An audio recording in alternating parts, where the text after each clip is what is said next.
चीन के दक्षिण सागर में एक द्वीप है। उस द्वीप को दो देश अपना मानते हैं, ताइवान और वियतनाम अपना अपना मानते हैं। एक और देश का और नाम आ रहा है, लेकिन उस पर पूरा चीन का कब्जा है।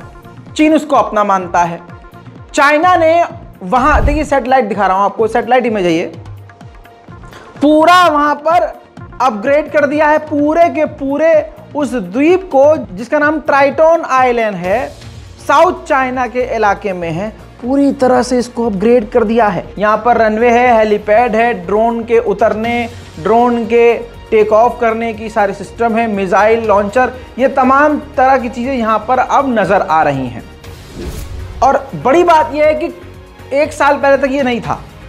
अचानक से इस द्वीप को पूरी तरह से, इसका कहते हैं सैन्यकरण करना, यानी पूरा इसको मिलिट्री बेस बनाने के तरफ आगे बढ़ चुका है, बल्कि ये बनकर तैयार है। दोस्तों, चाइना जो है, जो समुद्र के रास्ते हैं, तमाम जगह चप्पे चप्पे पर अपनी मिलिट्री को और अपने हथियारों को मजबूत कर रहा है, जिसकी वजह से दुनिया के बड़े बड़े देश इस वक्त चीन से परेशान हैं। बात चीन की आई है तो चीन और भारत के बीच पॉजिटिव वे में बात हुई है, लेकिन आपको बता दूं कि मिलिट्री के पीछे हटने की कोई बात अभी सामने नहीं आई है। मैं इसको नहीं मानता कि पॉजिटिव बातचीत हुई है। मोदी सरकार भले ही कह रही हो कि पॉजिटिव बात हुई है, भाई पॉजिटिव का क्या मतलब है? अगर सामने से अगर थप्पड़ पड़ेगा तभी कहोगे कि भाई नेगेटिव बात हुई है। अरे जो हमारी प्रायोरिटी थी वो उसने नहीं मानी, न वो बात हुई, तो पॉजिटिव कैसे हो गई? तो उनके हिसाब से पॉजिटिव ये है कि चाइना और भारत तैयार हुए हैं कि हम अपना तनाव कम करेंगे और एक दूसरे के साथ बिजनेस बढ़ाएंगे और एक दूसरे की बात को सुनेंगे, समझेंगे और बातचीत का रास्ता चालू रखेंगे। कुल मिला के तो इसका कहने का मतलब ये हो गया, भाई जो मेन मुद्दा था उस पर डिस्कस हुआ नहीं कुछ भी, बाकी सारी आलतू फालतू की बात डिस्कस कर ली है और ये पॉजिटिव बातचीत है। बहुत बढ़िया।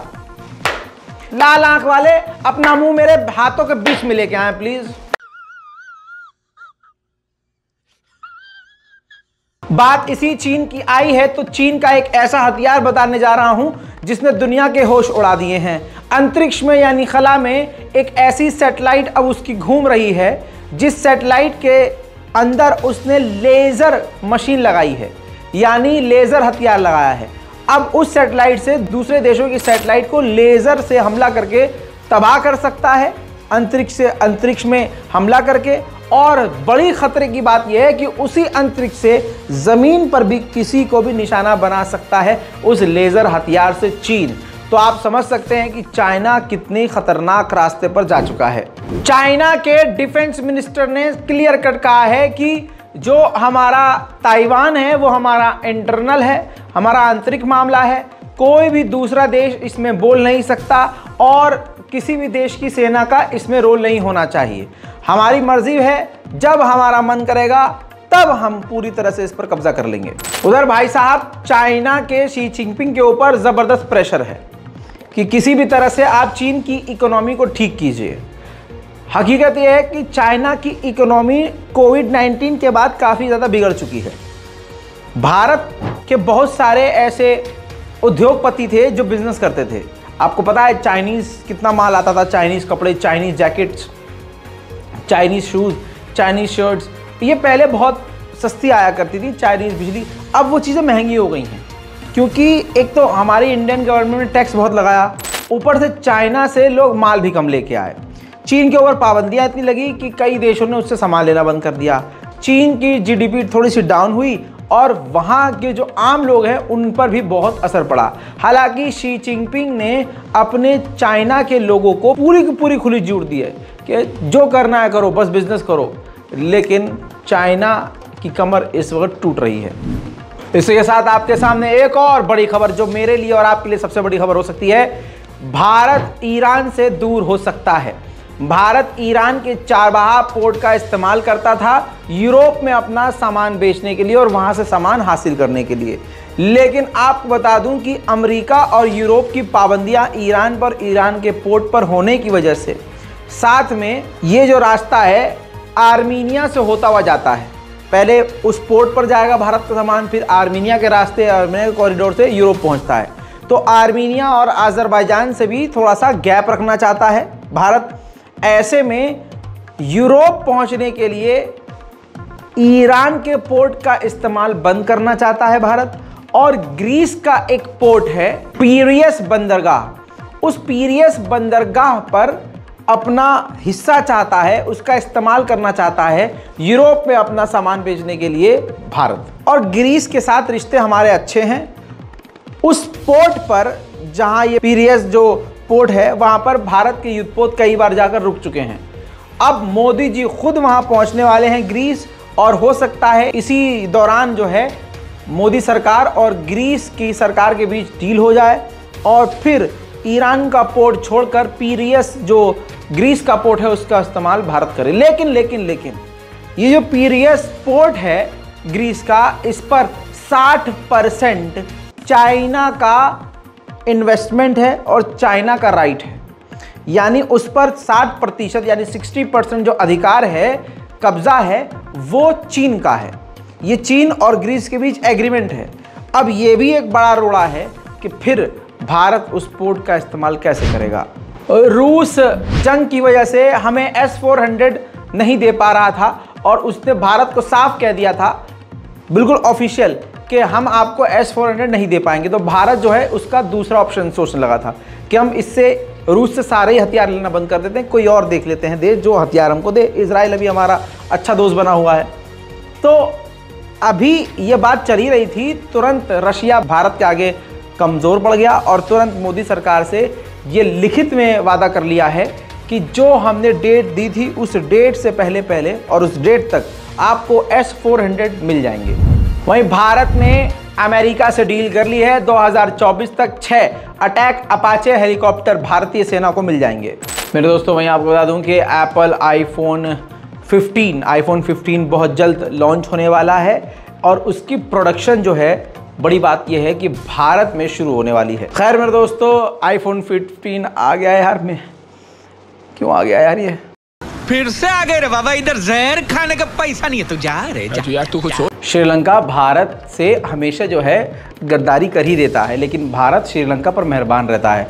उसकी काफ़ी सारी वजह हैं, वजह पर डिस्कशन नहीं करूंगा, लेकिन भारत ने एक और एहसान श्रीलंका पर किया कि एक जासूसी विमान श्रीलंका को मुफ्त में दे दिया है। भारत को सबमरीन की ज़रूरत है, भारत के पास परमाणु सबमरीन भी इस वक्त नहीं है। अब ऐसे में जर्मनी और स्पेन भारत से बातचीत करने की कोशिश कर रहे हैं कि मोदी सरकार दोनों में से किसी से एक से या फिर दोनों से ही सबमरीन की डील कर ले। उधर दोस्तों, 14 अगस्त को पाकिस्तान की तहरीक तालिबान पाकिस्तान ने भारत की जमकर तारीफ करी और पाकिस्तान सेना को खूब लताड़ा। कहा कि 14 अगस्त 1947 को पाकिस्तान आज़ाद हुआ, लेकिन पाकिस्तान उस आज़ादी का फ़ायदा नहीं उठा पा रहा है। मुल्क के हालात बद से बदतर हैं, आवाम परेशान है, जनता बेहाल है और महंगाई बढ़ती जा रही है। और इसका सॉल्यूशन यही है कि इस्लामिक कानून, इस्लामिक राज्य यहाँ पर लाया जाए।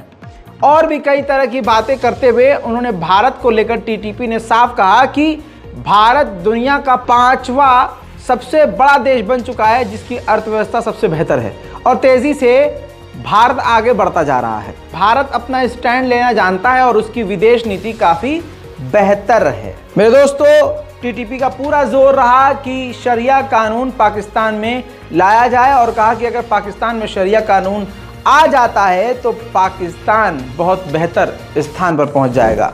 मेरे दोस्तों, उधर पाकिस्तान में आतंकवादियों ने चर्च के अंदर आग लगा दी है। 5 से 6 चर्च जला दिए गए हैं। ईसाइयों के घरों में भी आग लगाई गई है।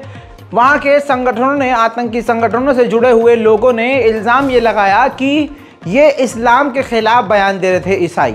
ये कहते हुए उन्होंने हमला कर दिया और जिसके बाद तमाम तस्वीरें आपके सामने हैं, जो दिमाग और दिल को विचलित कर देने वाली बात है और इस चीज़ को एक्सेप्ट नहीं किया जा सकता।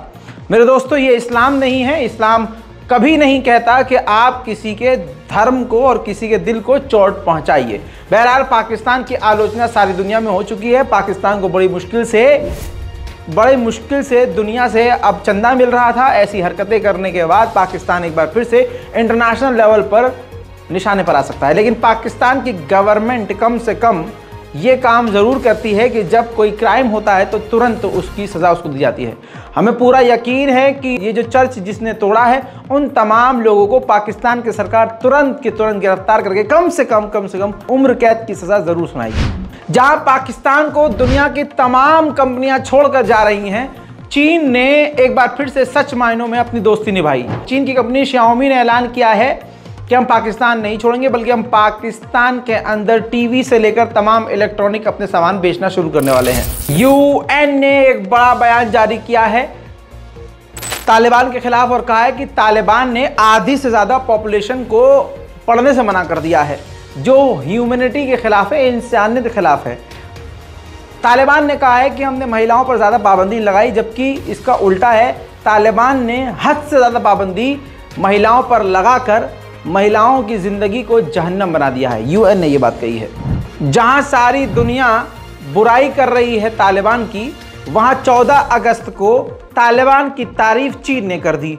चाइना ने कहा कि ऐतिहासिक कामयाबी की तरफ बढ़ रहा है तालिबान, और तालिबान की सरकार ने अपनी जीडीपी और इकोनॉमी को बेहतर किया है।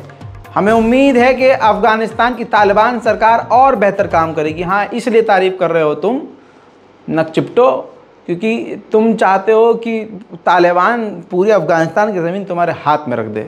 उधर जापान में ख़तरनाक तूफान की वजह से 900 फ्लाइट्स को रद्द किया गया, हज़ारों घर बर्बाद हुए और 2.5 लाख लोगों को एक जगह से दूसरी जगह शिफ्ट किया गया।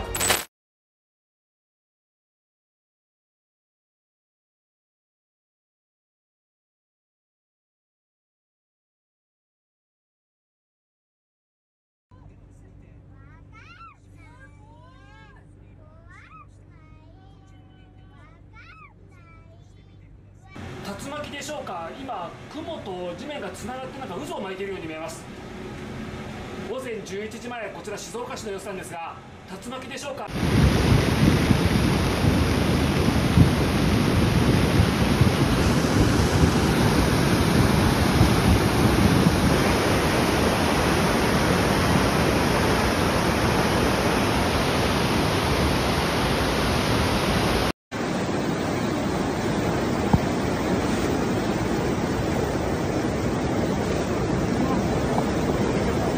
उधर अमेरिका के हवाई आइलैंड का हाल बेहाल है। 110 लोगों की अब तक मौत हो चुकी है और लाखों लोग बेघर हैं। पूरा का पूरा आइलैंड जल गया है। अब बाइडेन ने ऐलान किया है कि वो अगले हफ्ते दौरे पर जाने वाले हैं।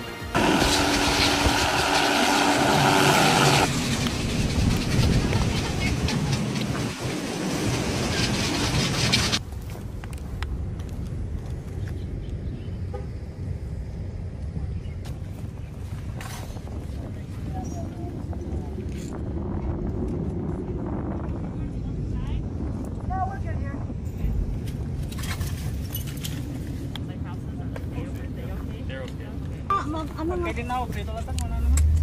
Ingat, tatang. No shit, no. Oh.